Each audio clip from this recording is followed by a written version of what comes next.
Hello guys. Hello. Hindi maganda ang araw guys. Hindi maganda yung karanasan ko dito sa loob ng bahay guys. Masyadong nasa loob ka ng bahay, nakakaranas ka na hindi magandang environment. Nagkakaroon ng ang hirap guys. Para ka nabubuhay sa takot sa araw-araw. Lagi kang kinakabahan. Kung ikukwento ko sa inyo, napakahaba na istorya. Araw-araw na nangyayari sa aming bahay. Ang hirap.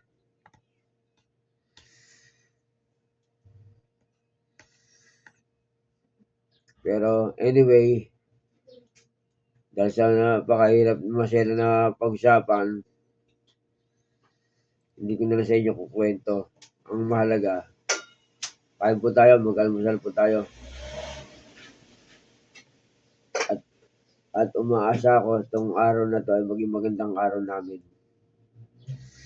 Walang anumang magandang, hindi magandang mga sitwasyon ba. Masarap mabuhay guys kapag normal, maayos.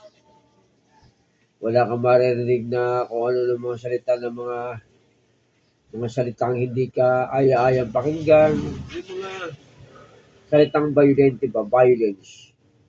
Hate and violence.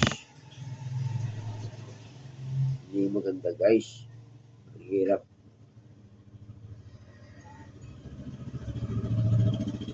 Ang hirap ng karanasan. Buhay pamilya. Ang hirap. Kaya guys, pagdasal natin na maging maayos ang ating pamilya. Maging normal. Walang anumang mga sigalot na nangyayari. Yung mga bagay na hindi pagkakaunawaan. At yung mga bagay na mga hindi maayos na mga salita na binibitawan. Guys, huwag niyo kalimutan, ipagdasal po natin na maging maayos ang ating pamilya. Maging normal ang araw-araw. Mahirap guys. Pero mag-almusal muna tayo bago tayo tumaldal.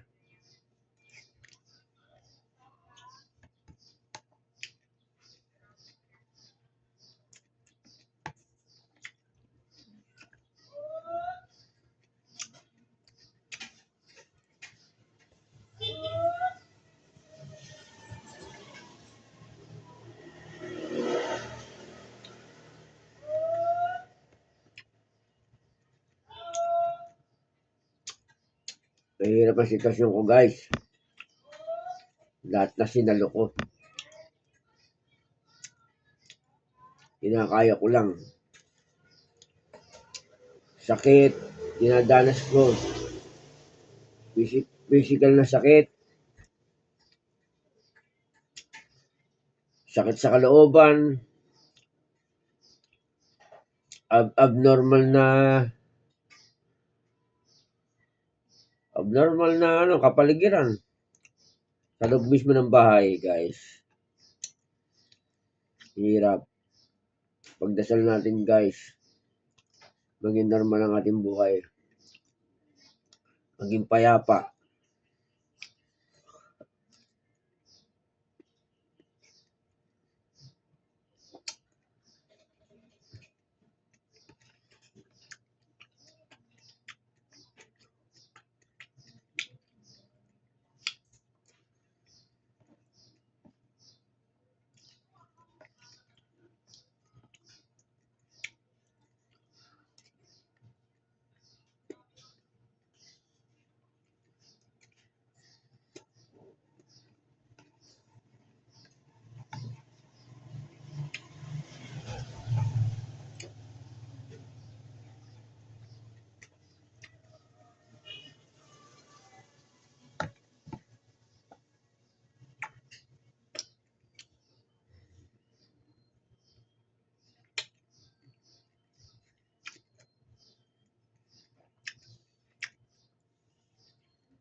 Ang masasabi ko lang guys,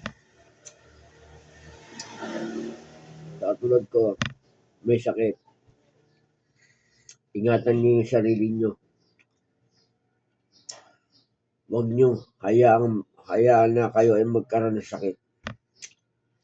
Napakahirap po na may sakit. Marami kang hindi magagawa at marami kang dapat kontrolin na hindi mo na kayang kontrolin dahil iiwasan mo yung mga bagay na ganun. Dahil sa iyong kalusugan, kailangan mong umiwas sa mga stress kasi yung stress ang lalo magpapalala sa iyong sakit. Kaya guys, ingatan nyo yung sarili. Health is wealth. Mahalaga ang kalusugan. Kayamanan ng kalusugan. Huwag nyo pabayaan na dapuan kayo ng sakit. Para ma-enjoy nyo ang inyong buhay hanggang sa inyong pagtanda. Ma-enjoy nyo. Para normal yung inyong mga galaw ba, yung inyong mga gawain. Kasi pag ikaw may sakit, marami ka nang hindi magagawa. At ang tanging mo lang magagawa ay patatagin mo ang iyong isip. Patalasin mo ang iyong isip. Kahit ikaw may sakit, patalasin mo ang iyong isip. Dahil isip mo lang ang magpapagalaw sa iyong katawan at magpapanatiling malakas ang iyong katawan. Dahil sa utak, isip, pag tuluyang bumigay at tumina iyang isip na yan, babagal lang yung galaw. Dahil ang tangi lang magpapagalaw na maayos ang yung kilos ay ang utak, brain, isip. Kailangan ang masasabi ko, kailangan natin kumain ng maayos na tamang pagkain. Lalo kapag ikaw may sakit, wag kang kakain iinom ng gamot na walang laman na yung tiyan. Yun lang po masasabi ko sa inyo. Health is wealth. Tandaan nyo po yun. Yung pera, andyan lang yan eh. Pagkain, andyan lang din yan eh. Kailangan mong kumilos. Tutulungan mo yung sarili mo. Paano mo tutulungan ang sarili mo? Dahil sa isip, kailangan maging normal ang isip mo. Kakayanin ang isip mo na makapag-isip ng tama, makagalaw ng maayos. Yun lang guys. Pasensya na, medyo lang ako guys. Nagiging emotional lang ako sa harap ninyo. Teka, yung aking pagkain.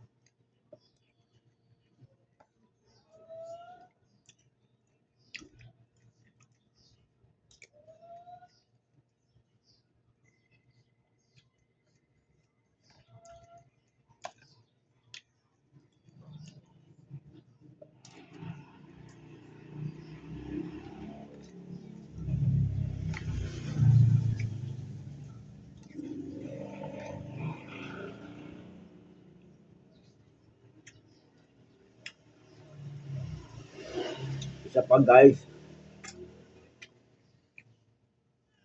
kung meron kayong iniisip na dapat gawin yun, meron kayong dapat gawin. Hanggat maaari, gawin nyo na. Umpisahan nyo ng gawin.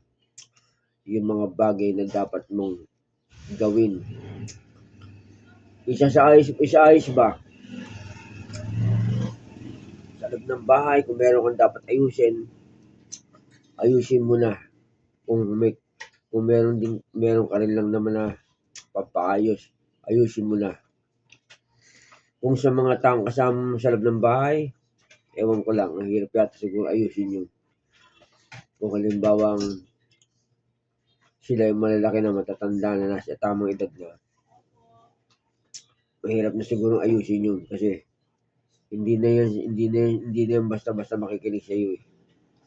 Kasi matatanda na yun eh. Siguro kung malawak ang pangunawa, baka sakali pa, tanggapin nila yung mga sasabihin mo bilang isang magulang ba. Pero guys, huwag po natin kalimutang bago matulog, magdasal tayo at pagkagising, magpasalamat, magdasal. Yun lang guys, bye-bye. Medyo matagal na, kaya mahaba-haba na. Pero guys, huwag niyo kalimutan na panoorin lagi yung aking mga vlog. Malaking tulong din po sa akin kaya ginagawa ko to. Hindi ko alam kung anong magiging ko sa pag-vlog. Basta inaasahan ko na panoorin yung aking mga vlog. Bye-bye po, bye-bye. Maraming salamat po. See you. Update ko po kayo sa mga susunod pang aking mga video. Maraming salamat. God will provide.